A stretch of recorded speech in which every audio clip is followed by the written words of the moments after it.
skills.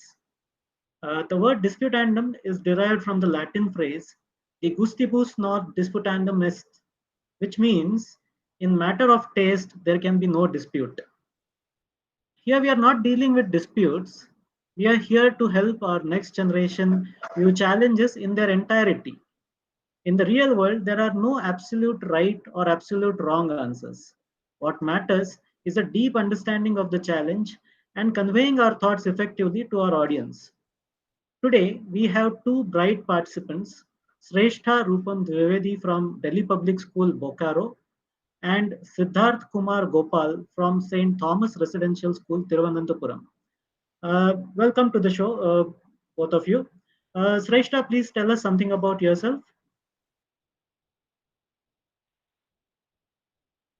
Sreshta, can you hear me?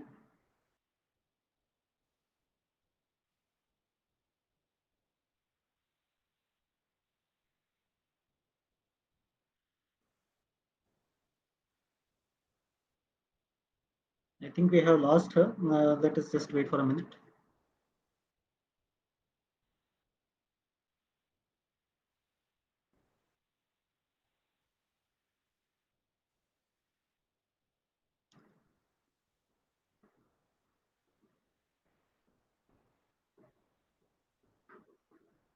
Siddharth, you can hear me all right.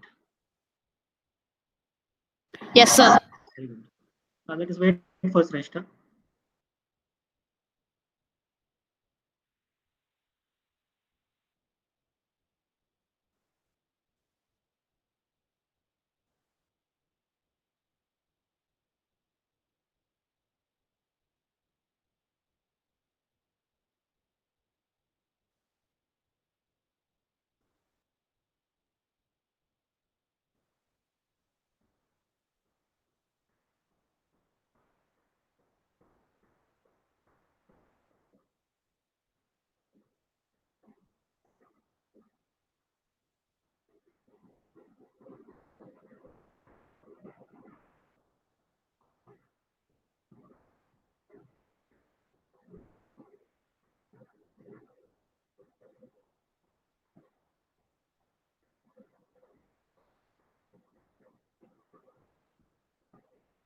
Siddharth, give me a minute. I'll just try and contact Sreshta offline and see what the problem is.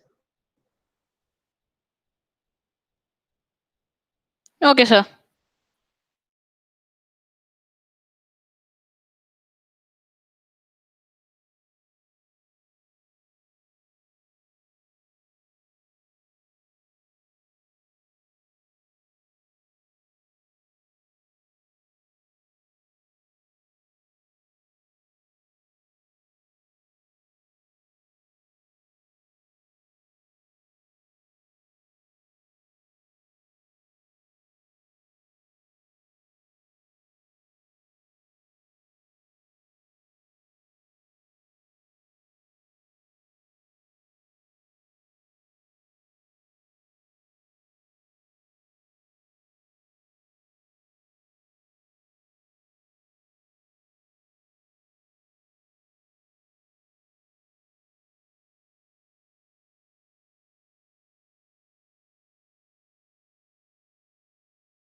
So today we are going to talk about chemical fertilizers, good or bad. That is the topic of today's discussion.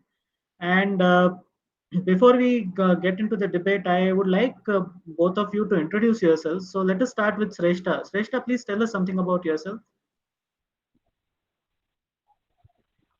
Yes, sir. I'm Disputandum Debating and I hail from Bokaro, Jharkhand. Mhm, I study in Delhi Public School. It is one of the most renowned schools of Jharkhand. My hobbies are poetry, mhm, language learning, linguistics, and also certain political fields. mhm. And I am I'm actually very thankful to both of their corporations and their cooperating methods that I face in this period one as well as this the current moment. Mhm. So that's what I all want to mention right now. Okay, Sreshta, tell us one new thing that you have learned during the period of the lockdown. Yes, sir, I have learned Esperanto language. Esperanto, that's interesting. Okay, wonderful. Very good to have you, Sreshta, back again with us. We have with us Siddharth from St. Thomas Residential School, Thiruvananthapuram. Siddharth, welcome to Disputandum. Siddharth, please tell us something about yourself. Thank you, sir. I am Siddharth and I come from Tirunanthapuram. I'm from St. Thomas Residential School. My hobbies include listening to music and reading storybooks. And I also do some public speaking and essay writing. Mhm. And that's all about me. Who is your favorite public speaker? My favorite public speaker uh, is Shashi Tharoor. Shashi Tharoor. Okay, that's a very, very interesting choice. He's your MP also, I think, Yes. from your area. Okay, very good. That's a good role model to have. It's a very interesting role model to have, and let us see how much you're able to emulate him during today's debate. So the Thank you, sir. background, yeah. So the background for today's debate is, on 4th of August 2020, the world witnessed a very gory spectacle in Beirut, where close to 3,000 tons of ammonium nitrate accidentally exploded, and nearly 200 people were killed, several hundred thousand people lost their houses, and several billion dollars of property and businesses got affected. And ammonium nitrate, as you would know, is the most common ingredient of most chemical fertilizers that we use today. So that is about the risky part of chemical fertilizers. At the same time, we cannot close our eyes to the benefits of chemical fertilizers. One thing is that they are cheap, then they are quick in their action, they are very precise, they can be calibrated, and most importantly, they deliver yields that are difficult for other organic fertilizers to achieve. So I don't want to eat up all your points of discussion. With this background, I would like to now throw the field open to the two of you. Sreshta, as I understand, is speaking for the motion, and Siddharth is going to speak against the motion. We will divide this, debating format into various stages. So both of you will get 2 minutes each to present your point. After that, you will get two more minutes to refute each other's points. And finally, you will get a chance to ask two questions each to the opposite to your opponent, and the opponent will get 1 minute to answer your questions. So totally, both of you will have 5 minutes each to put your points across. We will be grading you on punctuality, that is now timeliness, that is how sleek your argument is, the content of your argument, the persuasiveness, and the delivery. So these are the criteria on which we are grading you. As you can imagine, there are no right or wrong answers here. It is all there are the it is all depends on how effectively you're able to bring out the pros and cons of what you want to put across. I think we have lost this Sreshta once again. Sreshta, can you hear us?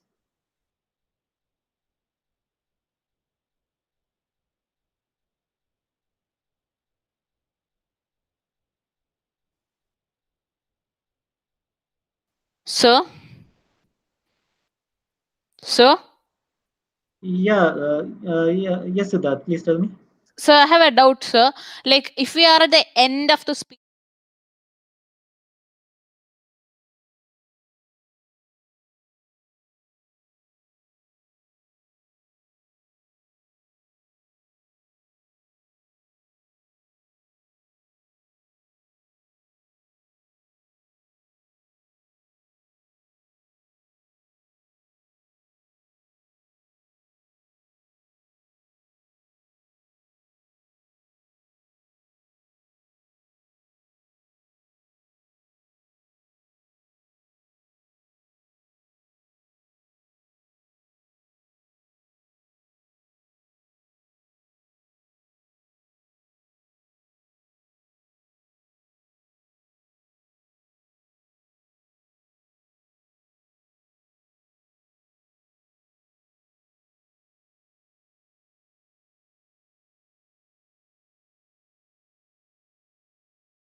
You have 5 minutes to talk.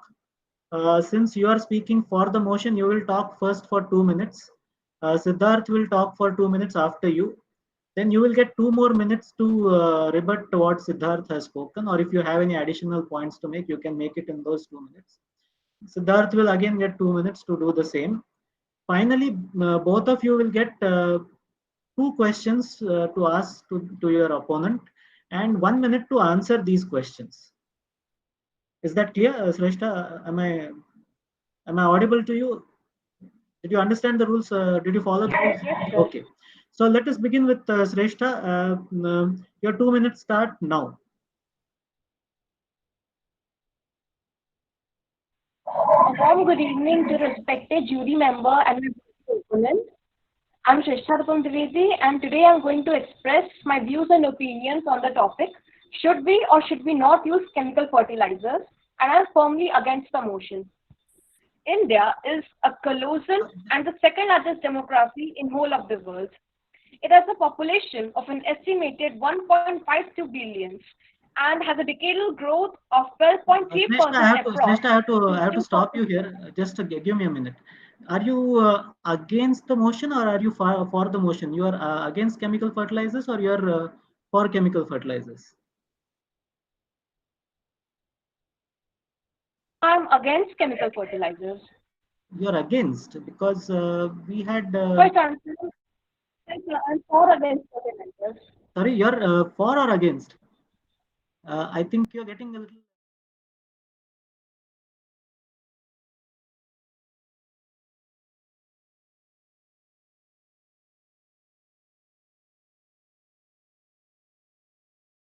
I'm going to restart now. Please go ahead. A warm good evening to my respected jury members and my worthy opponent. I'm Shrestha Dwivedi, and today I've got a golden opportunity to express my views and opinions on the topic: should we or should we not use chemical fertilizers? And I am for supporting the motion, that is for the motion. I want to just mention that it's not unknown to everyone that India is a colossal and the second largest demography in whole of the world. It has an estimated population of about 1.52 billion and a decadal growth of 12.3% since 2011, with an estimated 70% increase in the urban areas. So, to meet the demands of this ever increasing population and to pacify all of them, it's not possible to always regret with the common and the inefficient method of agriculture, which is considered the backbone of the Indian nation. So here, chemical fertilizers are no less than a cognizant manure because they provide a quick and effective and a productive manner of growing enough food and to pacify the hunger of all of the country's citizens. The second thing to be mentioned over here is that the chemical fertilizers, as we speak of, they are they're not like they are always very harmful for the ones to speak, especially in the geogenius field. I'm just saying that these fertilizers are composed of certain rocks and mineral resources upon the preparation to be spoken of. In the sanguine, to speak of the sanguine part, it also contributes a lot to the soil fertility, to the increase in crop production, and gives maximum yield of the crop, whichever specified the area is. Okay. Okay, Sreshta, thank you for putting your points. So basically what you're saying is chemical fertilizers work for India because of our demography, our population, our urban distribution, and they are quick and effective, and they may not always be harmful, and in some cases they actually help in preserving or even bettering soil fertility. Uh, Siddharth, it is over to you now. Please, your time starts now. Good evening to all. In the last 2 decades, more than 3 lakh farmers in India have committed suicide due to mounting deaths as agriculture is no longer a viable proposition. And the main culprit is the excessive use of soil destroying and life threatening chemical fertilizers. And so today, I speak against the use of chemical fertilizers. At face value, we may think that cheap chemical fertilizers give farmers more control over their crop production. But what we don't realize is how harmful these chemical fertilizers are. In order to hide the inefficiencies in the food supply chain, we keep trying to produce more and more food grains using chemical fertilizers. All the while harming soil health, contaminating groundwater, and even threatening the long term survival of the human species itself. Not just the use of fertilizers, even the storage and transport is an extremely dangerous proposition, as the deadly explosion of ammonium nitrate in Beirut has shown. Air, water, and soil quality are minimized by the use of chemical fertilizers. Excessive nitrogen in water bodies create dead zones, impacting the ecosystem and local fishing industries. New dead zones are being formed around the world as we speak. peak, and the latest is 60,000 square kilometer area in the Bay of Bengal. Excessive use of nitrogen fertilizers also leads to ammonia rains, higher concentration of greenhouse gases such as nitrous oxide, and makes topsoil acidic, which lowers crop yield. Apart from its effect on environment, chemical fertilizers also adversely impact human health. They not only lead to less nutritious food crops, but also cause deadly diseases such as cancer. Feeding infants formula using well water contaminated with nitrates leads to fatal blue baby syndrome. Thus, it is clear that the use of chemical fertilizers is not the answer, and it will only cause more harm than good for the environment as well as for us. Okay, Thank you. Siddharth, yeah, Siddharth, thank you. You just overshot your time by about 10 seconds, but I'll grant you that. So you have raised a number of points here, saying you have linked the chemical fertilizers to the suicides of close to 3 lakh farmers in the last 2 decades. And your most important point is that once you start using chemical fertilizers, it leads to a vicious cycle of reuse of that, because you need to keep chasing the same level of fertility, and you end up using more and more chemical fertilizers. So of course the point about storage and transport and the environmental impact is well brought about. So yeah, all in all, an interesting way of putting things across. Sreshta, now it's over to you. You have two more minutes to rebut what Siddharth said, and any new points that you would like to place now. Now is your chance. Please go ahead. Let's not forget the decade between the 1960s to 1970s. It saw the period of the revolutionary Green Revolution, which set an exemplary example in whole of the world's history and sculpted its milestones. It was not only it didn't care for all the accidents, the outcomes in the long run. It cared for all was how to pacify the whole of our global family. It made the use of chemical fertilizers, GMCs, new irrigation techniques, and many hybrids, which gave an overall extent and gave it a real power up in whole of the global crop production. Secondly, to speak of the point mentioned by him about its transportation and its expense or whatever he said. I just wanted to say is that these chemicals, we don't have regular explosions or we don't have regular accidents with them, do we? No. They are actually quite feasible for also a country's economy. Then the point is that if we use some other replica of the chemical fertilizers to not go over and over it. We don't have any such thing. And also, if they mention about the organic manure and all those nature's products, we don't have quite efficiency in them. In this ongoing the computer and the robotics era, we don't have many of such things. And also, all the diseases caused by these fertilizers like cancer or any such thing. Is it more poignant than dying of a starving family? Is it more poignant than having your dying children, your dying mother, or your starving father? So it's not always all about the environment. We also have to be tactical and spectacular in the whole of the global platform, not only considering a nation, a state, or a particular city. We have to take in consideration the whole of the global platform. Okay, Sreshta, your time is up. I got the drift of what you're saying. So you have put across a very very important counterpoint, and which is very relevant to our country.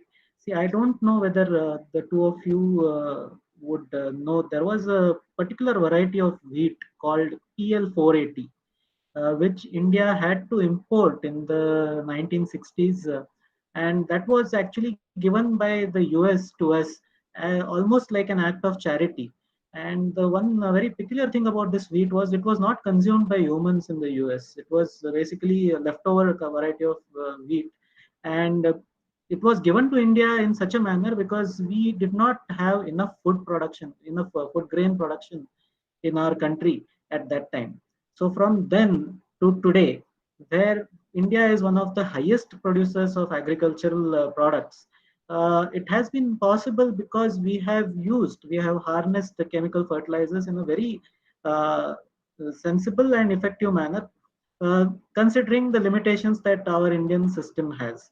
So today, our malnutrition levels have come down. Today, our hunger deaths have come down. So that is something that chemical fertilizers have facilitated, whether we like it or not, and that is the point that Sreshta was trying to put in her 2 minutes. And what she additionally said is that the hazards that occur due to transportation or lack of storage, that is something that we need to manage with more effective regulation. So that is not a routine, that is an exceptional situation. So the idea is not to ban chemical fertilizers altogether, but to manage them more effectively. So Siddharth, you have a lot on your table, so now is your chance to refute what Sreshta had to say. So please, your time starts now. My my worthy opponent said that there's only enough food to feed the nation if chemical fertilizers are there. But my worthy opponent may not be aware that according to UN estimates, 40% of the food produced in India is either lost or wasted. So, using chemical fertilizers to increase production is not the answer to feed the 194 million Indians who go hungry daily. Wise use of technology is the answer, and planning at every stage of the food distribution chain is the answer to that. Unsustainable agricultural practices such as use of chemical fertilizers have degraded more than 45% of the cultivated land in India, and we don't want to increase that for sure. The 2019 UN's Right to Food states studies have indicated that agroecology is capable of delivering sufficient yield to feed the entire world population and ensure that they are adequately nourished. The Green Revolution might have saved the day. The jury is still out on that, but it is far from safeguarding the future. Damaged soils, expensive and needless farming inputs, water intensive, water pollutive, lethal, and ecologically harmful farming practices, all of which emanate from chemical farming, do not good to agricultural advancement and to public health. My opponent also said about organic, which may not be much viable, but then let us see the unhealthy nexus between the chemical fertilizer industry and the central government. While 75,000 crore spent on chemical fertilizers, only rupees 500 crore is spent on organic farming. This is why chemical fertilizers are cheap. Also, my opponent talked about starvation. Let us remember that in the past year alone, 5,000 US citizens died of fertilizer poisoning. Thank you. Right, Siddharth, thank you for putting these points forward. So, the most important point that the most important takeaway from your argument is that chemical fertilizers lead to soil degradation, and that is a very serious issue because in India we are progressively facing a situation where our once cultivable soil is becoming increasingly arid. So we are actually this has been growing over time, and it is becoming a huge challenge for us uh, because our population is growing, and with every passing generation the food intake of per capita is also on the rise, whereas the land that is required to deliver all this food is shrinking. So you have linked it with the usage of chemical fertilizers. That is something that is an interesting argument. Second important point that you made is that related to the water availability of water. Uh, I'm sure both of you would be aware that a predominant majority of water usage in India is for agriculture. In some estimates, I think 70% of the water that we get is basically used for agricultural purposes.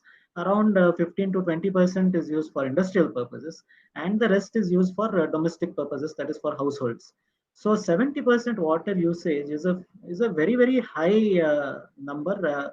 Nowhere in the world does so much water is apportioned for agriculture, and that shows that we don't have very healthy agricultural water usage practices in this country, although most of our people are engaged in agriculture.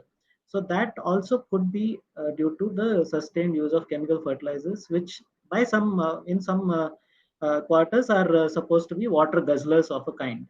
So interesting arguments. Both of you have put forward. Sreshta is on the pragmatic side, saying that as a country we cannot afford the luxury of jumping straight away into organic fertilizers whose yield is low. Whereas you are taking a more long-term view of things, Siddharth, by saying that we cannot sacrifice our future to save our present. So thank you both for putting these arguments. So there is, as I said, there are no right or wrong answers. So now is the time for both of you to ask two questions each to your opponents. Sreshta, are you able to hear us? Because we have lost you again here. Can you please activate your monitor and your? Yes, I'm Okay. So Sreshta, I'll set the ball rolling with you. If you have any questions for Siddharth, now is your chance. So, as mentioned by my worthy opponent, I guess he said that these chemical fertilizers are causing soil degradation and they are causing the pollution of water and all and all. So I want to mention that there's an important and a very colossal key player, namely time. So how can you refute this thing with time? What I want to say in the simpler words is that he says that chemical fertilizers should not be used. And he says that in the cognizance of the whole of the Indian nation, it causes diseases, and it causes some economic loss as compared to organic manures. So my simple question is that do you really think that we should sacrifice our present for the future? Okay. Okay, Siddharth. She is asking, should we sacrifice our present for the future? While I agree with my worthy opponent, I do not mean to say to sacrifice the present for the future. What I meant to say is that increasing the yield is not the way. The way is wise use of technology and planning at every stage so that the 40% that is wasted can be used to feed the 194 million Indians who go hungry every day. Okay, so Shrestha, his answer is basically we should avoid the wastage, the leakages in our system. If we avoid that, we will be able to counter a huge gap that is there in our food supply chain. And we need not always look at sacrificing our present to save our future. Okay, you have one more question to ask. Do you have any more questions to ask him now? So he mentioned the wise use of technology. Mhm. So aren't these chemical fertilizers the wise and the developed use of technology? Sorry, I didn't get the question. Can you please repeat it? Sir, he said that we should follow the wise use of technology. So Correct. according to Norman Borlaug or either M.S. Swaminathan, isn't this chemical fertilizer thing a wise use of technology? A leap all the local farmers who strive every day, who toil hard? Okay. Okay. I get your question. So, Siddharth, in case you have not understood the question properly, uh, what Sreshta is asking is, are chemical fertilizers in themselves not a good example of wise use of technology? Because chemical fertilizers, have pinpointed accuracy about their ingredients, their element, their components, and they actually show a very smart attitude towards replenishing the soil and getting a faster growth.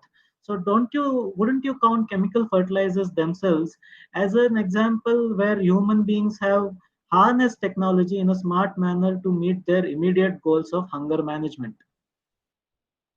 Um, I would say that it is use of technology, but not exactly the wise use of technology. The opponent spoke about growing fast and immediate results. Yes, immediate results. Fertilizers are basically a combination of potassium, nitrogen, potassium, and phosphorus.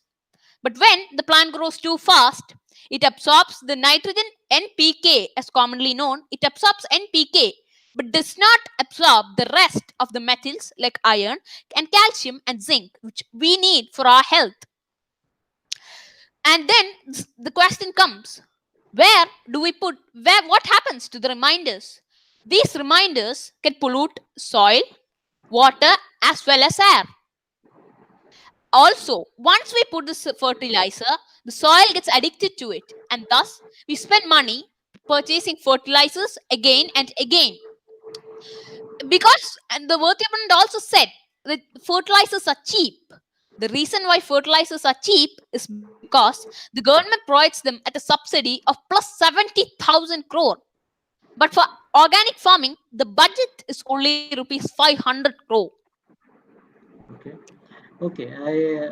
So basically you're saying that although chemical fertilizers do involve the usage of technology, they can do better than what they're doing right now in terms of fine tuning their ingredients, their components, and to make sure that it's not just NPK that is used.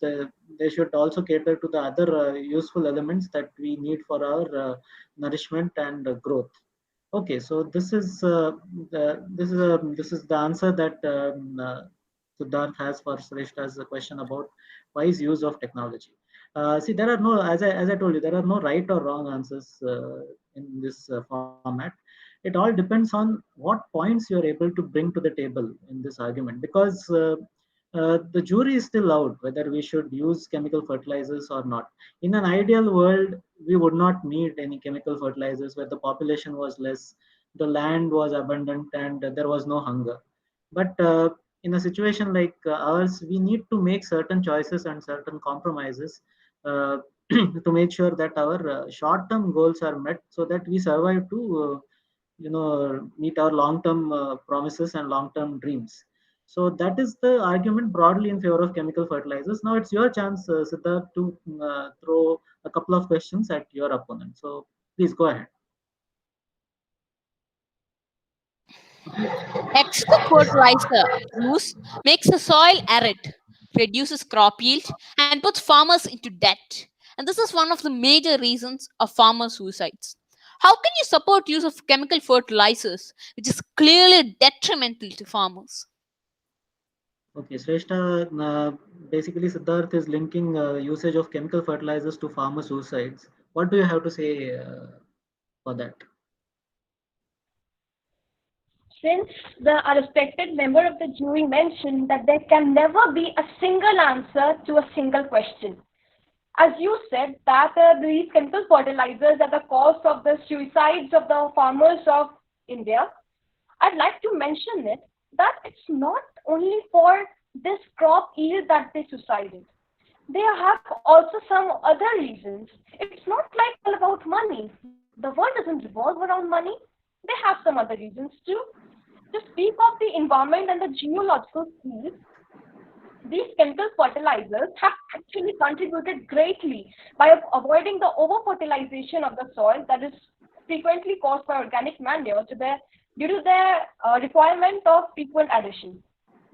And because, and as you said, that how can I support such a thing which is in approximately everyone's views a negative one?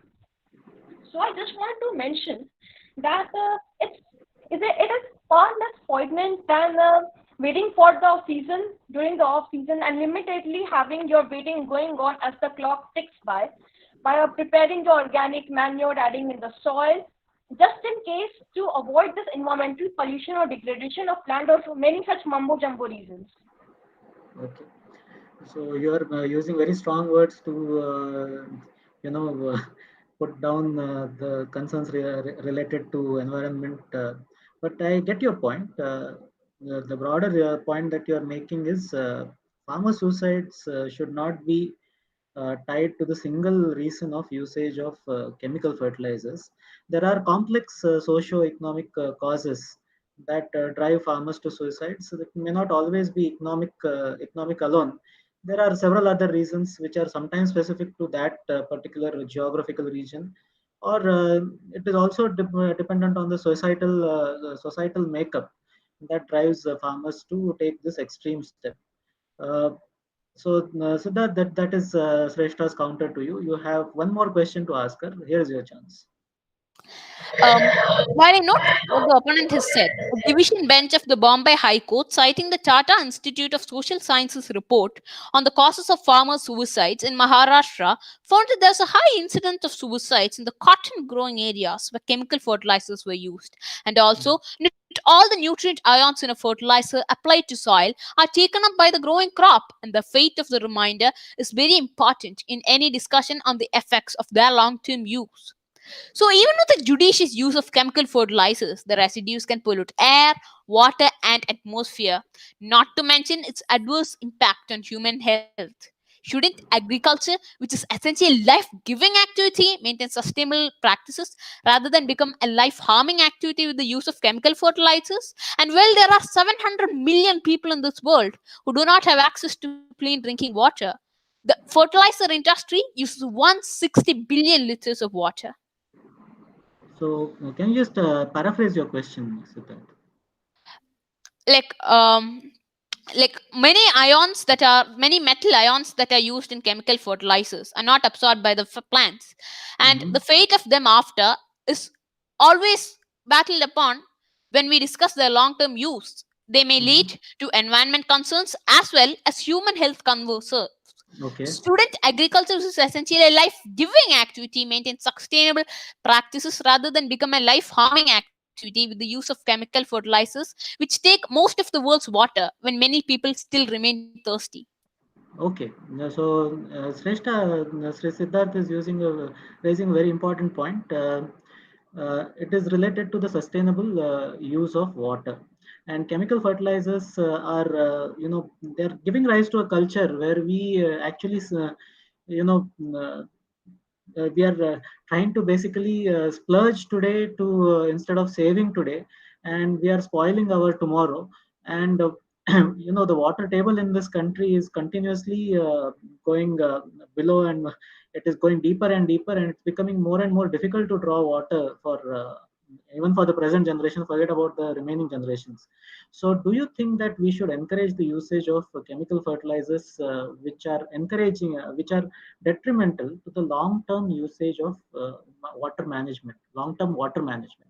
What do you say? How would you refute the argument that chemical fertilizers do not support sustainable water management? Okay, sir. So there's still many techniques like desalination or something else. In certain underdeveloped countries like Africa, Cyril Ramaphosa mentioned that that he'll make his country that capable approximately by the end of this year, so that they can carry out to decrease their paucity of water. To speak of the other incidents, in the year 2013, I suppose, there was the pollution of water was about 3,850 cubic kilometers per year.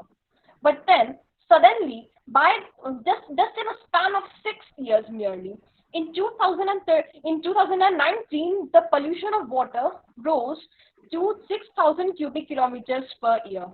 Here, chemical fertilizers had no role to play. It all depended upon how humans, the greatest creation of the Almighty, managed his resources.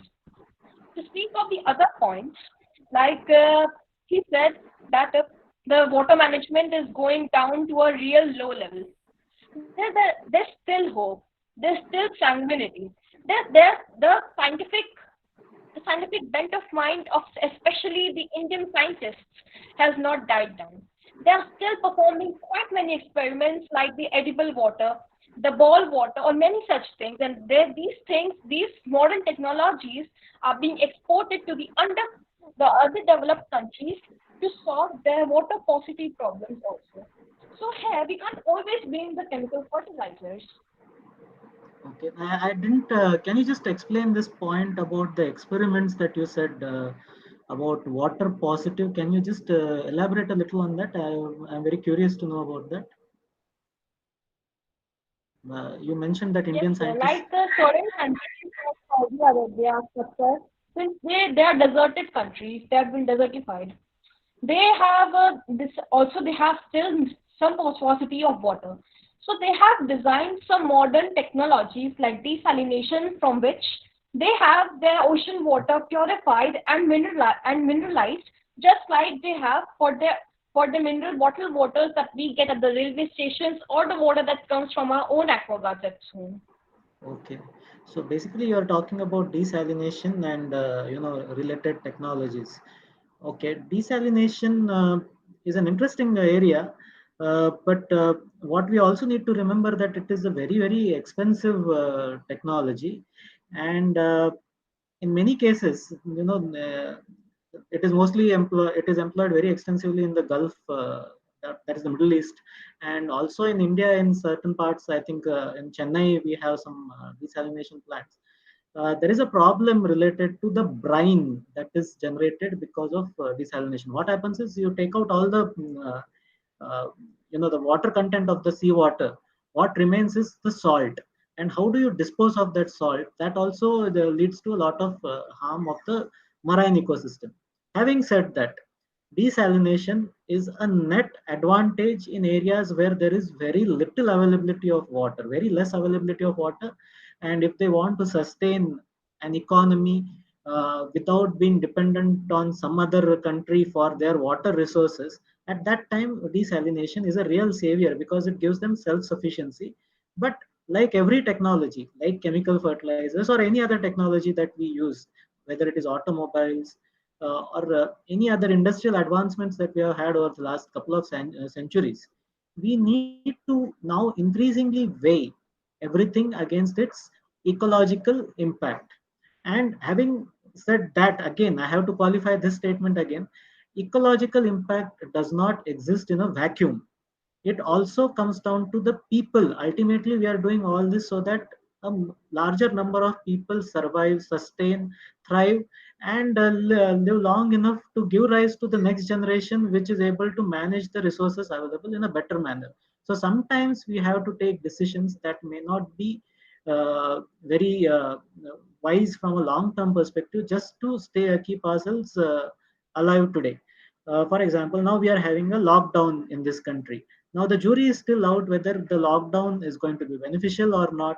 But certain things we have to do as a stopgap or an immediate measure to make sure that we get time to organize our thoughts, organize our resources, and fight the longer battle.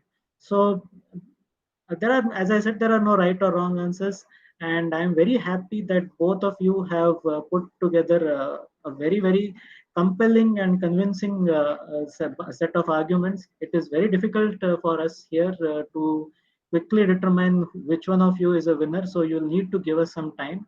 We'll communicate the results to you by 8 p.m. today, and I'm especially happy that both of you are, I think, in seventh and eighth standard. So at such a young age, you have done your research well. You have come up with very cogent arguments, and you are able to think on your feet, basically. So that is very important because that shows that you have thought through the subject and it has become a part of your conviction. So only when that happens, you are able to answer on the spot. You can read a lot of things, you can prepare a lot of background, but only if you start thinking what you're going to say is right, it's only then that that extemper vision and expression comes into picture. So thank you both of you for sparing time today and making this such a Thank you, lively. sir. If you have any questions for me, you can ask now, or you can send us offline also. We will be happy to answer that. Sir, We are I enjoyed the debate. Okay. I hope, Shrestha, you also enjoyed the debate, and I'm happy, Siddharth, that you did. It's good to have both of you, and all the best to both of you. We will get back to you with the results by 8 p.m. Thank you so much, and have a great weekend. Thank you, sir.